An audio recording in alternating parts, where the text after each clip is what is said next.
The midday sun bleached the color from the clappered buildings of Redemption Creek, leaving only shades of bone and gray. Dust devils danced like lonely ghosts down the deserted main street, stirred by a wind that carried the scent of hot iron and baked earth. Inside the cool, shadowed quiet of the mercantile, Silas moved with the deliberate economy of a man who measured his life in seasons, not seconds. He ran a calloused thumb over a bolt of calico, the bright pattern a stark contrast to the faded denim of his trousers and the deep well of stillness he carried within him. Then the world shattered. The glass of the bank across the street didn't just break. It exploded inward, a glittering spray of shards that vanished into the darkness of the building. The sound was a sharp, percussive crack, followed a heartbeat later by the deeper rolling thunder of a shotgun blast. Silence fell for a moment, thick and heavy, before a woman's scream tore it open. Silas was moving before the scream ended. He pushed past the stunned mercantile owner, his hand instinctively going to the Colt Peacemaker, holstered at his hip, though he kept it sheathed. He was a rancher, not a lawman. His fights were with drought and disease, not with men, but the sound of violence was a language he understood.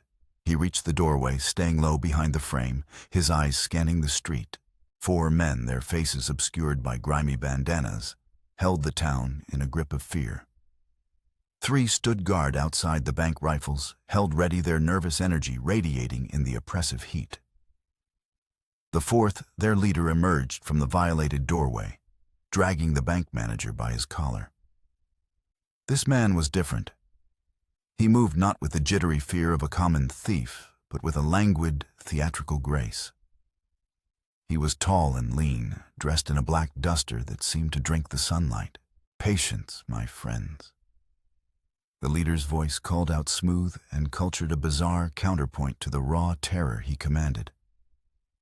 Prosperity is a virtue, but it must be earned. He shoved the bank manager toward the safe inside. Silas watched his body, a coiled spring of tension. This wasn't just about money. The precision, the calm cruelty, it felt like a performance. From his vantage point, he saw movement near the water trough. A woman, her face pale with terror, was trying to pull her 2 small daughters into the alleyway. The older girl, no more than 6, had a fierce grip on the hand of a woman who was clearly her stepmother, her other arm wrapped protectively around a swaddled infant. Inside the bank, the leader's voice drifted out again, laced with an unnerving amusement. "Not the cash, you fool. The boxes. The little treasures men keep to remind themselves of what they've lost." A cold dread, sharp and familiar, snaked its way up Silas's spine. He had only one such treasure. A small silver locket engraved with the image of a prairie rose. His late wife Sarah's locket. He had placed it in the bank for safekeeping years ago, unable to bear the sight of it, yet unwilling to let it go. It was the last piece of a life that had been burned down to ash and memory. The bank manager, trembling, unlocked a small metal drawer. The leader reached inside and pulled out the locket. He didn't even glance at the other contents. He held it up, letting it twist in the dim light, the silver catching a stray sunbeam. It was a deliberate personal act. A violation aimed directly at Silas's soul. It was then that the stepmother near the trough finally broke. With a choked sob, she wrenched her hand free from the little girl's grasp, turned and fled down the alley, abandoning the children without a backward glance. The older girl stumbled, her small body the only thing keeping the infant from falling into the dust. The sudden movement caught the eye of one of the outlaws. He raised his rifle, spooked. At the same time, the children's mother, who had been hiding behind a wagon, screamed her daughter's names. Taman lunged forward. Ilara. The name was a prayer and a curse. The outlaw fired. The shot was a flat, ugly sound that echoed off the false front buildings. The mother crumpled to the ground, a splash of crimson blooming on her simple cotton dress. The world seemed to stop. The dust, the heat, the fear, it all froze in a single horrific tableau. The 6-year-old Ilara stood paralyzed over her mother's still form, the infant in her arms, starting to wail. Her small face was a mask of shock, her eyes wide with a horror no child should ever witness. The leader, Caleb Blackwood, stepped out of the bank, the silver locket clutched in his gloved hand. He surveyed the scene, the dead woman, the abandoned children, the terrified townsfolk frozen in their doorways. A faint, cruel smile touched his lips, visible even beneath the bandana. A man's memory is a fragile thing, Silas. He called out his voice, carrying with chilling clarity across the street, though Silas had made no sound. So easy to break. He knew. He knew Silas was there. He knew whose locket he held. This was a message written in gunpowder and blood. Blackwood and his men mounted their horses, their movements swift and practiced. They rode out of town not in a frantic gallop, but with a deliberate, arrogant confidence, leaving behind a dead woman, a stolen memory, and 2 orphaned children standing alone in the blood-soaked dust. For a long moment, no one moved. The silence was heavier than the gunfire had been. Then the baby's cries sharpened a raw, piercing sound of pure need. Alara didn't move. She just stared at her mother, her small world ripped apart at the seams. Silas finally pushed himself away from the doorframe.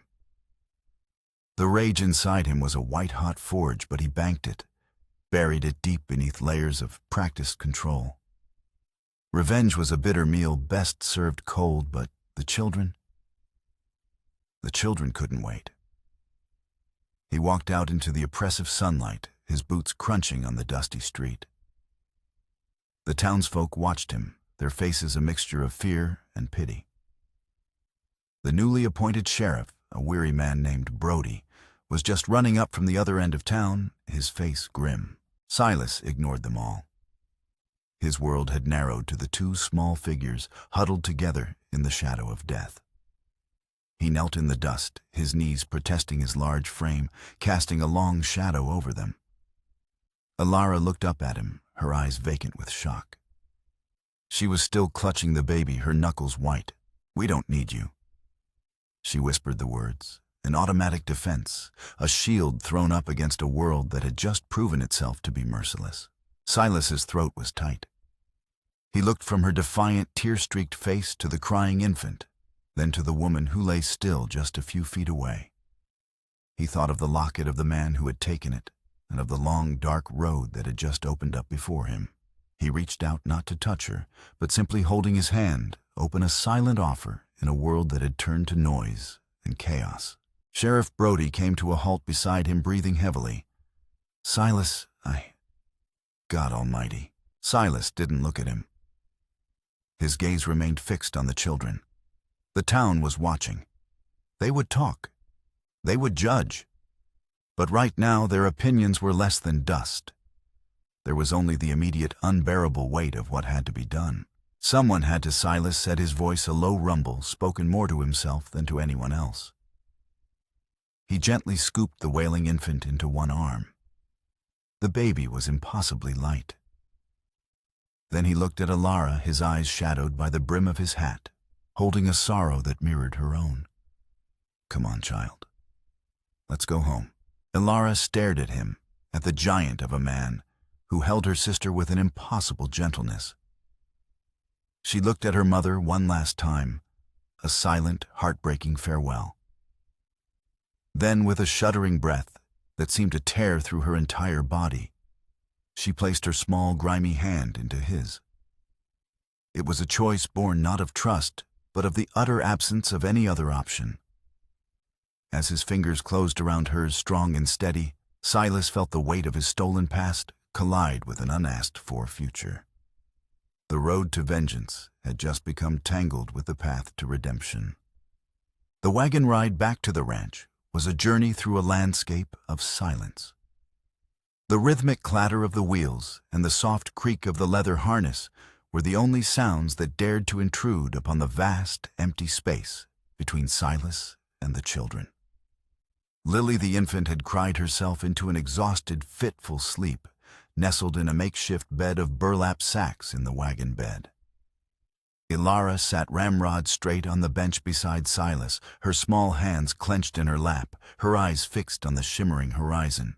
She was a fortress of grief, her walls built high and thick. Silas didn't try to breach them. He knew that some wounds were too raw for the balm of words. His own silence was a familiar companion, a deep well where words went to drown. He had lived inside it since Sarah's passing, finding a strange comfort in its unyielding quiet. But with this small, fierce girl beside him, the silence felt different. It was charged, humming with unspoken questions and simmering distrust. His ranch appeared first as a dark smudge against the endless sweep of the prairie, slowly resolving into the weathered gray of a house and barn that stood as lonely sentinels against the sky. The place was like him, functional, stripped bare of ornament, its lines hardened by sun and storm. The porch sagged slightly, a wind chime made of old silver spoons, Sarah's creation, hung motionless from an eave, its potential for music, dormant in the still air. As he pulled the wagon to a halt, the silence of the homestead rushed in to meet them. It was a profound quiet, born of isolation and loss. For Silas, it was the sound of home. For Ilara, it was just another form of emptiness. "This is it," Silas said, his voice sounding rough from disuse. Ilara surveyed the stark landscape, her expression unreadable. "It's quiet," she said, her tone flat. It wasn't an observation. It was an accusation. He lifted her down from the wagon, her body stiff and resistant in his arms. He then gathered the sleeping Lily, her warmth a startling fragile weight, against his chest. He led them inside. The main room smelled of wood smoke, old leather, and dust. A simple pine table stood in the center, its surface scarred with the history of countless meals eaten alone. A Bible, its cover softened with use, rested on a shelf next to a stack of almanacs. It was a man's space, devoid of the small, gentle touches that might have made it a home. He showed them to the small room at the back. It held little more than a narrow cot and a small window that looked out onto the endless grass. "It ain't much," he said, his words feeling clumsy and inadequate. "But it's yours if you'll have it." Ilara laid Lily on the cot with a solemnity that was far too old for her years, carefully smoothing the blanket. She didn't thank him. She simply turned her back and began checking the baby's hands, her cheeks creating a small circle of duty that he was not invited to enter. He understood. He left them, closing the door softly behind him, giving her the space she so clearly craved. The first days fell into a fragile, unspoken rhythm. Silas rose before dawn, and the familiar chores of the ranch, a steadying anchor in a world thrown off its axis. He fed the horses, mended a stretch of fence, his movements precise and focused. He found himself listening for the sound of the baby's cry, a sound that was both jarring and, to his surprise, grounding. Ilara was a shadow at his heels. She rose with him, her small face set with grim determination. She tried to help, refusing his offers of guidance with a stubborn shake of her head. She spilled the water she carried from the well, her small hands unable to manage the heavy bucket. She struggled to gather kindling, her arms too short to hold a proper bundle. Silas never scolded. He simply waited, and when she finally faltered in frustration, he would quietly show her how to loop the rope, how to balance the load, his instruction offered not as criticism, but as a shared secret. The evenings were the hardest. They would sit at the scarred table, the lantern casting long, dancing shadows on the walls. His first attempt at baking bread resulted in a blackened, rock-hard loaf. Ilara, despite herself, let out a short, startled bark of a laugh. The sound was like a splash of cold water in the stuffy room, shocking them both into stillness. "Maybe you'll teach me," he said, the words coming out before he could stop them. She eyed him with suspicion. But after a moment, she slid the dough his way, and with the stern authority of a seasoned schoolmarm, began to instruct him. Lily gurgled from her cradle, a soft, happy sound that seemed to weave itself into the spaces between them, stitching together the frayed edges of their separate griefs. One afternoon, he found Alara on the porch steps, struggling to reattach the arm of a rag doll. Its button eyes stared up at the sky with a look of blank despair. Tears of frustration welled in her eyes as she repeatedly pricked her finger with the needle. Without a word, Silas sat on the step beside her. The wood groaned under his weight. He held out his hand. She hesitated for a long moment, then reluctantly surrendered the doll. His large, calloused fingers, so accustomed to the unyielding materials of his trade, rope, leather, iron, moved with a surprising deftness. He stitched the doll's arm with small, even movements, his focus absolute. "You ain't my paw," Alara said suddenly, her voice low and tight. It was a test, a line drawn in the dust between them. Silas paused, the needle held mid-air. The sun was setting bleeding red and orange across the vast horizon, and the light softened the hard lines of his face. "No," he said quietly, his gaze still on his work. "But if you let me, I'll be the hands that don't let go." He finished the stitch, knotted the thread, and handed the doll back to her. She clutched it to her chest, her face turned away, so he couldn't see the tears that now traced paths through the grime on her cheeks. The wind finally stirred, and the silver spoons of the wind chime tinkled a few hesitant, lonely notes in the growing dusk. "You fixed my doll?" she whispered, her voice thick with unshed emotion. "But you can't fix what's broken." Silas looked out at the darkening prairie, the ache in his own chest, a familiar ghost. He thought of the stolen locket, a symbol of his own broken past.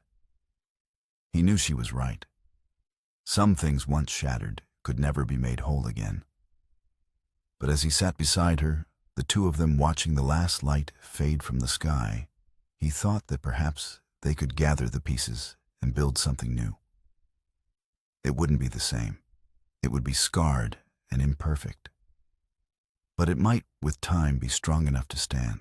Weeks bled into a month, and the raw edges of their shared existence began to soften. The ranch, long accustomed to a singular silent presence, started to breathe, with a new and unfamiliar life.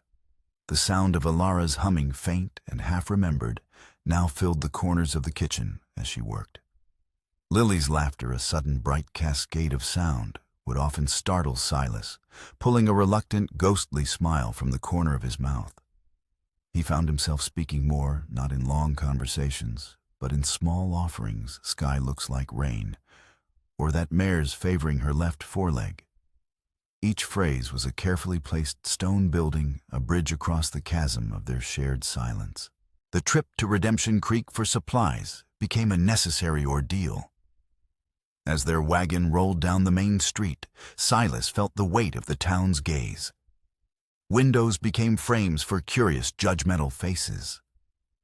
Men stopped their conversations at the hitching posts to watch them pass, their whispers following like burrs on a blanket. Inside the mercantile, Mrs. Gable, a woman whose piety was matched only by her sharp tongue, measured out flour with a disapproving sniff.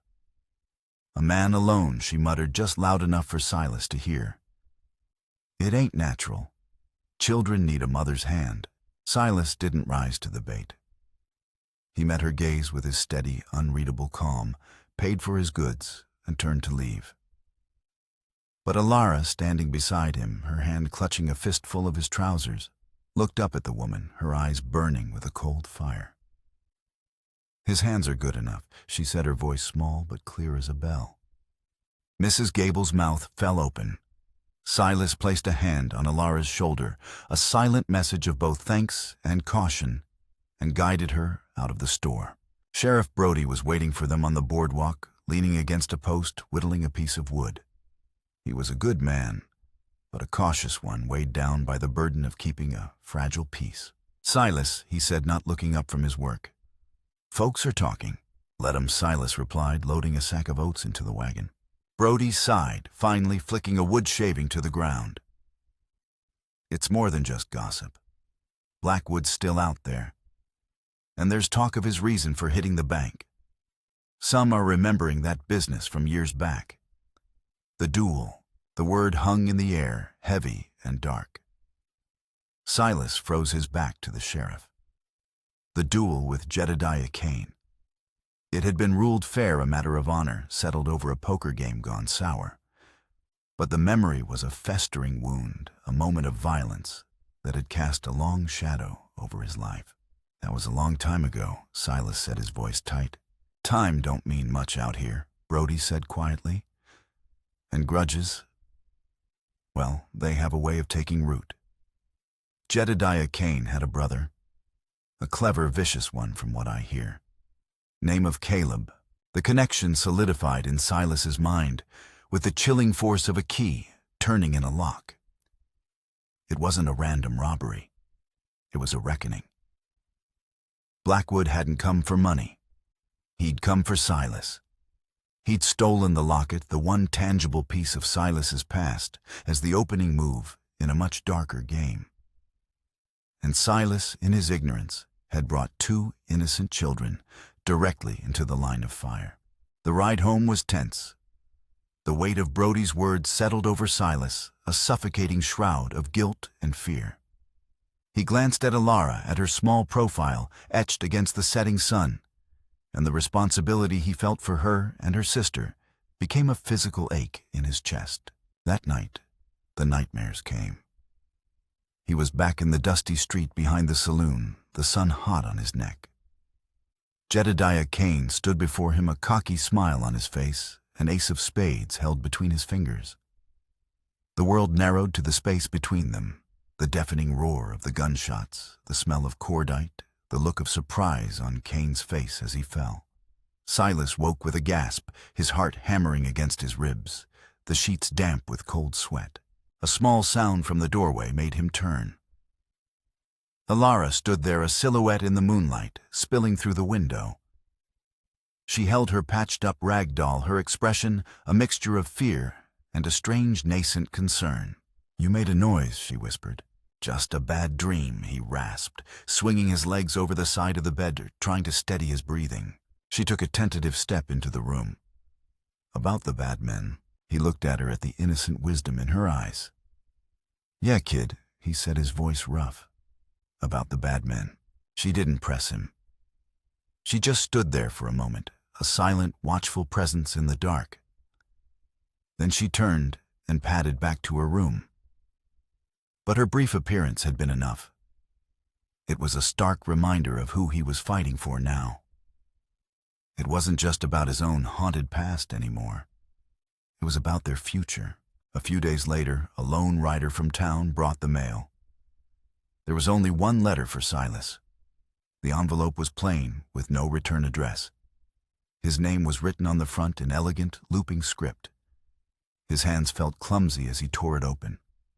Inside there was no letter, only a single playing card. The ace of spades. A cold dread washed over him. It was a message. A threat. Blackwood was not just a ghost from the past. He was a hunter, and he was closing in. Silas walked to the stove, his movements stiff, and dropped the card into the flames. He watched as the black spade curled and blackened, turning to ash. But he knew that burning the message wouldn't stop the sender. The game had already begun, and he and the 2 little girls who now depended on him were the unwilling players. The ace of spades changed everything. The quiet rhythm of the ranch was now underscored by a thrumming bass line of dread. Silas found himself watching the horizon, scanning the rolling hills not for signs of rain, but for the silhouette of a lone rider. Every gust of wind, rattling the window panes, sounded like a footstep on the porch. The vast, open prairie, once a source of solitude, now felt like an exposed and vulnerable stage. His focus shifted. The daily chores became lessons in survival. When he taught Alara how to track a rabbit, it was no longer just a way to pass the time. It was teaching her to read the story the land told, to notice a broken twig, a disturbed patch of dirt. "You see how this grass is bent," he'd say, his voice low and serious. Something came through here, and it was heavy. Not a coyote. Something bigger. She absorbed his lessons with a grave intensity, her sharp eyes missing nothing. She learned to identify the calls of different birds, understanding that a jay's sudden frantic cry could mean an intruder was near. She learned how to move silently through the tall grass, how to use the shadows of the cottonwoods for cover. She was a quick study, her mind sharpened by a life that had already taught her too much about danger. One evening, as he cleaned his rifle by the fire, she watched him, her brow furrowed. "Are you scared?" she asked, the question direct and stripped of any childish delicacy. Silas paused, running an oiled cloth down the long blued steel of the barrel. He considered lying, considered telling her that giants were never afraid. But her gaze demanded a truth as unvarnished as the landscape outside. "Being scared keeps a man sharp," he finally answered, not looking at her. "It's what you do with it that matters." Blackwood's presence was a phantom, but his touch was real. One morning, Silas found a black raven hanging from the top rail of the corral fence, its neck neatly snapped. There were no tracks, no sign of who had left it there. It was simply a silent, macabre statement. A few days later, carved into the bark of the largest cottonwood down by the creek, were two words: "She waited." A cruel, twisting knife aimed at the heart of his memory of Sarah. He knew he had to make a choice. He could run, take the girls, and disappear into the territories, change his name, and spend the rest of his life looking over his shoulder. Or he could stay and face the storm that was gathering on his horizon.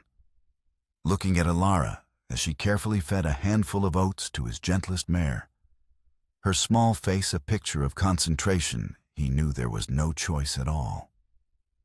This patch of earth, this weathered house, was the only home these children had. He would not let another door be closed to them. He would make his stand here. He began to fortify the ranch. He boarded up the back window of the girls' room, leaving only a narrow slit for light. He checked the hinges on every door, reinforced the lock on the barn. He moved a store of ammunition and water into the root cellar, creating a small, defensible space. He was turning their fragile home into a fortress. Alara watched his preparations, her fear a palpable thing, but her trust in him was growing, forged in the shared crucible of their quiet, watchful days. She no longer questioned his motives. She saw the exhaustion etched around his eyes, the tension in his broad shoulders, and understood that he was carrying a weight far heavier than any sack of grain. The storm finally broke on a humid, breathless afternoon. The sky, which had been a searing, cloudless blue, began to bruise with shades of purple and gray in the west. The air grew thick and heavy, charged with electricity.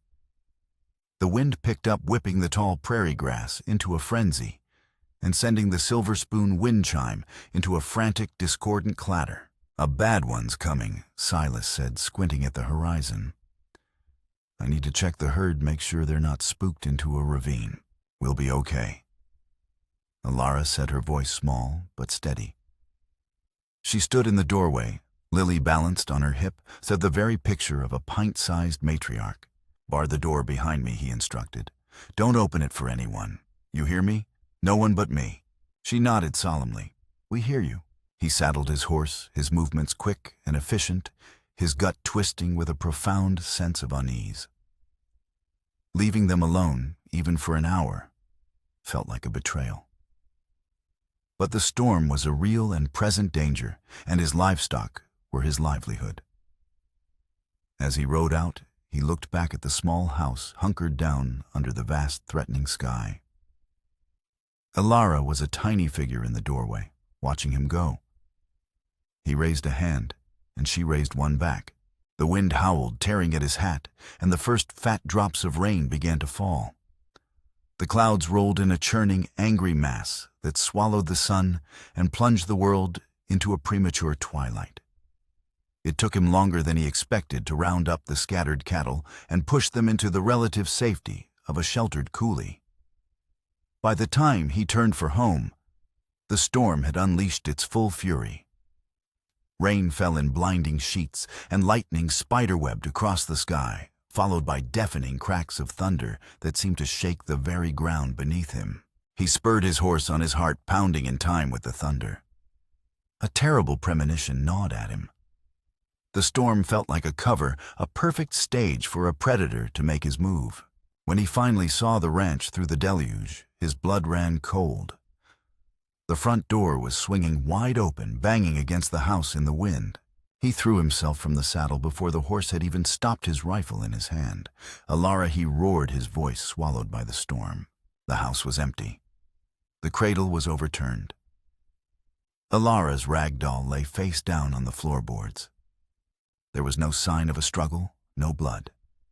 Just an unnerving, absolute emptiness, where life had been only an hour before. Panic, cold and sharp, seized him. He ran back outside, his eyes scanning the muddy yard. And then he saw it. Dangling from the latch of the barn door, twisting in the wind, was a single silver object. It was Sarah's locket. Tied to its delicate chain was a scrap of wet paper. His fingers, numb and clumsy, fumbled with the knot. He unfolded it. The ink was bleeding in the rain, but the elegant script was still legible. The widow's kiss mine. A price must be paid for every treasure. Come alone. Rage, pure and undiluted, washed through him, so powerful it almost brought him to his knees. Blackwood hadn't attacked the ranch. He had been smarter than that. He had lured Silas away, taken the only thing that now mattered to him, and set the stage for their final, terrible confrontation. Silas didn't hesitate. He grabbed a box of cartridges, shoved a lantern and oilskin into his saddlebag, and mounted his horse. He rode into the heart of the storm toward the abandoned silver mine and the monster who waited there. He was no longer just a rancher. He was vengeance itself, a force of nature as raw and unforgiving as the tempest raging around him. The love for the children had not erased his grief for his wife. It had sharpened it, given it a new terrible edge. He was riding to reclaim his future by confronting the darkest secrets of his past. The widow's kiss mine was a scar on the face of the earth, a dark, gaping maw in the side of a rocky butte. Decades of neglect had left it treacherous, its timbers rotting, and its tunnels prone to collapse. The storm turned the path leading to it into a slick, churning river of mud. Lightning illuminated the scene. In stark, flashing tableaus, skeletal trees clawing at the sky. The skeletal framework of the mine entrance, a place of forgotten hopes and present nightmares.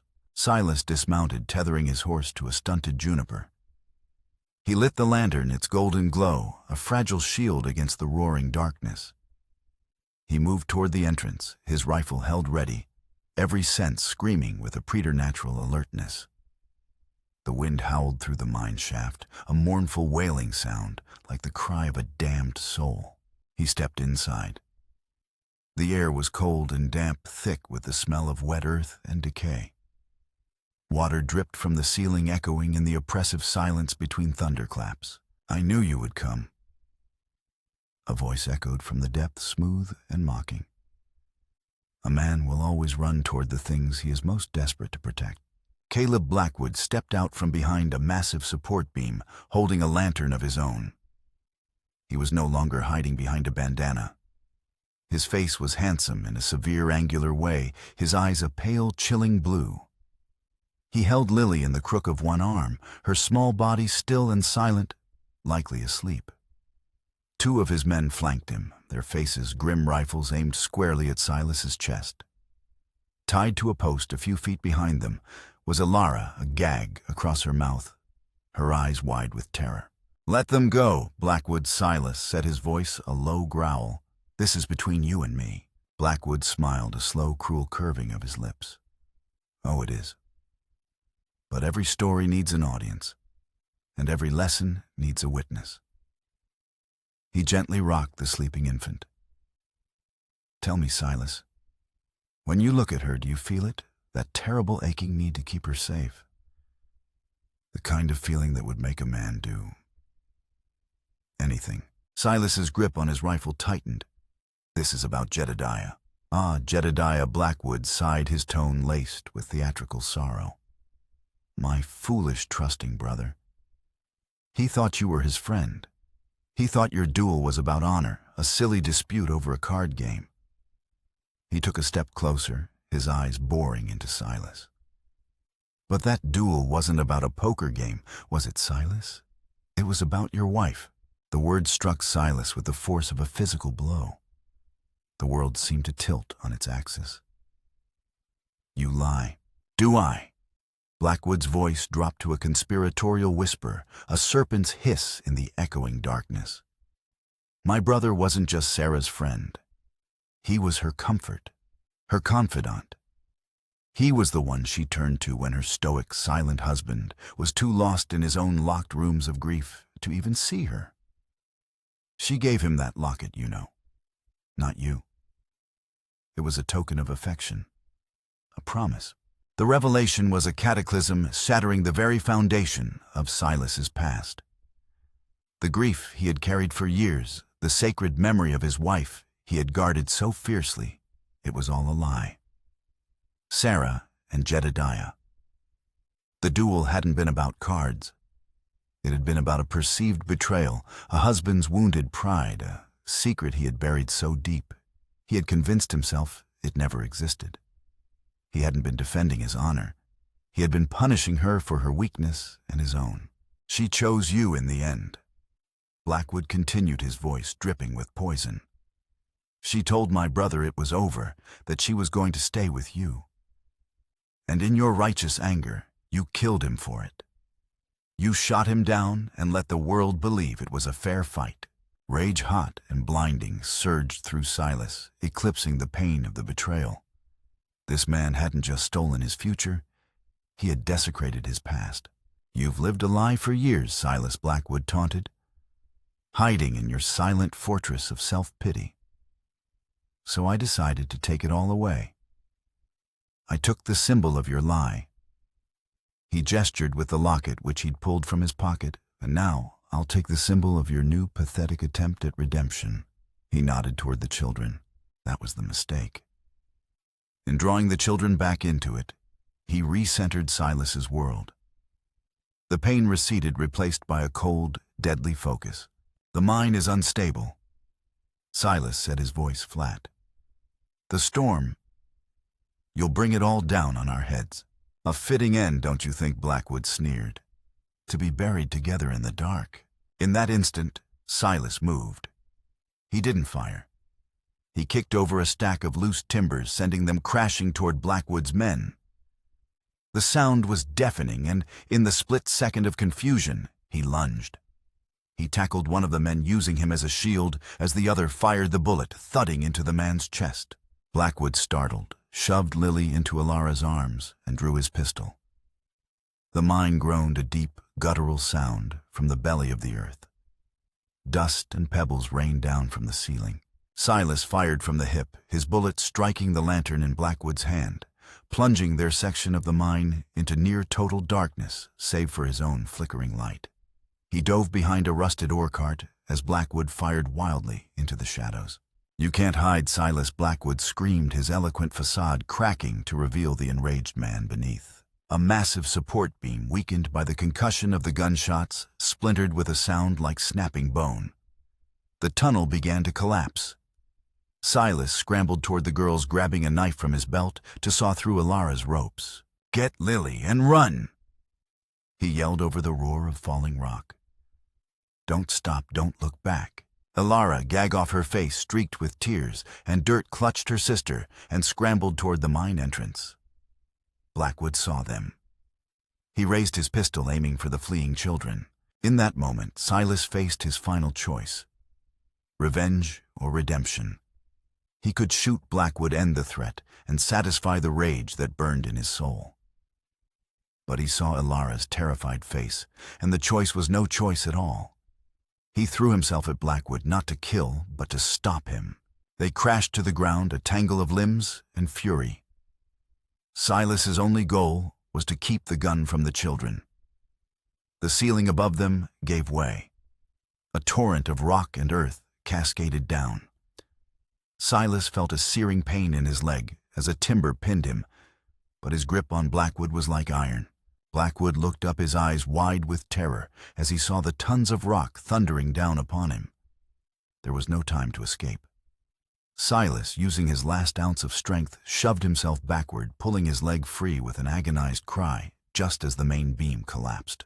Caleb Blackwood was buried, his final curse silenced by the unyielding judgment of the earth. Silas, battered and bleeding, dragged himself toward the light. He emerged from the collapsing mine just as Alara reached him, her small body trembling uncontrollably. He pulled her and the crying baby into his arms, shielding them with his body, as the entrance to the widow's kiss mine sealed itself forever, a tomb for secrets, lies, and a bitter, pointless hatred. The storm began to subside, its fury spent. And in the rain-washed quiet, surrounded by the wreckage of his past, Silas held on to his future, his hands finally refusing to let go. Dawn arrived tenderly, painting the bruised sky in soft hues of rose and gray. The rain had washed the world clean, leaving behind the fresh, sharp scent of wet sagebrush and damp earth.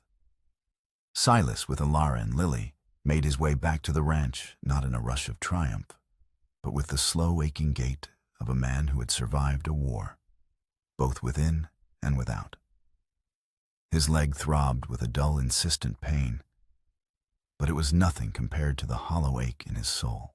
They were met halfway by Sheriff Brody and a small posse. The lawman's face, etched with worry, softened with relief at the sight of them. "Silas, we saw the smoke from the collapse. We thought, Blackwood's gone." Silas said, his voice flat and devoid of emotion. "The mine took him." He offered no other explanation. The sordid details of affairs and lies were ghosts to be buried with the dead. Brody, seeing the exhaustion on Silas's face and the way the children clung to him, didn't press. For the law, the story was over. Back at the ranch, the quiet felt different. It was no longer a silence of loneliness, but one of recovery. While Alara tended to Lily, her movements gentle and reassuring, Silas sat heavily at the scarred kitchen table. He placed the recovered silver locket on the rough wood.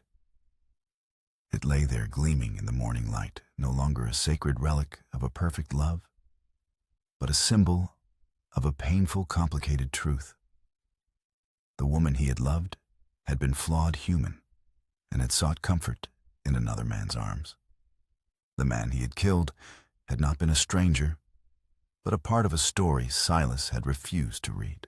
He stared at the locket, at the engraved prairie rose, and felt not the familiar pang of grief, but a strange, liberating sorrow. The lie he had been protecting for so long was gone, and in its place was a barren, honest emptiness. Alara came to stand beside him. She said nothing, simply followed his gaze to the locket. Her small hand crept into his, her fingers warm and solid. Then with her other hand, she placed something on the table beside the locket. It was a small, crudely carved wooden bird, its wings uneven, its shape barely recognizable. It was something she must have whittled away at in her quiet moments. Silas looked from the perfect cold silver of his past to the imperfect warm wood of his present. A lump formed in his throat. He picked up the locket, walked to the fireplace, and placed it on the rough-hewn mantelpiece. He didn't hide it away. He acknowledged it, giving it a place as a piece of his history. Then he picked up the little wooden bird and set it right next to the locket. The past and the future side by side. He turned to Alara, kneeling so they were eye to eye. Her gaze was steady, her old distrust replaced by a deep, knowing solemnity. "Some things," Silas said, his voice rough with emotion, "ain't as simple as we remember them. The stories get tangled. But what we build now, starting today, that can be." She didn't answer with words. She simply leaned forward and wrapped her small arms around his neck, her head resting on his shoulder.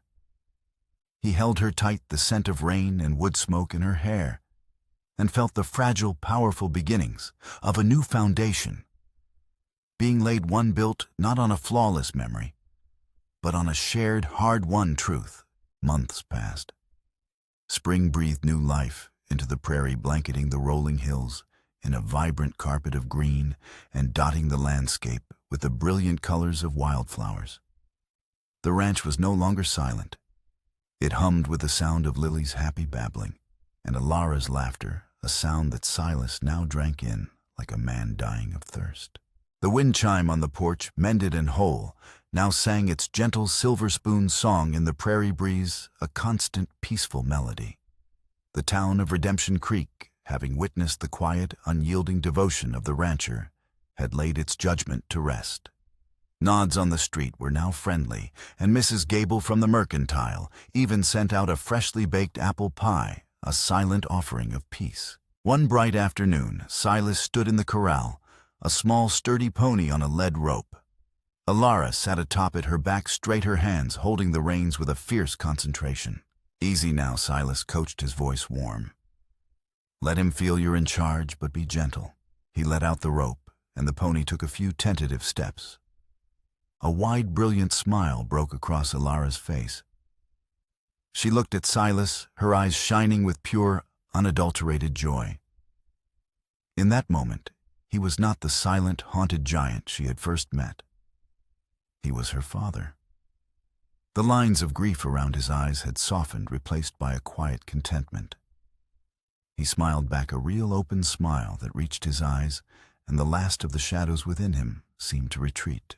He was no longer a man defined by what he had lost. He was a man defined by what he had found.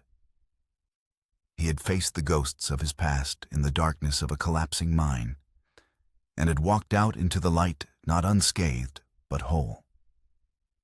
The family they had built was unconventional, born of tragedy and violence, but its foundation was stronger than stone. It was built on kindness, acceptance, and the simple, profound promise of hands that would never let go. The prairie wind stirred, carrying the clear, hopeful notes of the chime across the wide open land.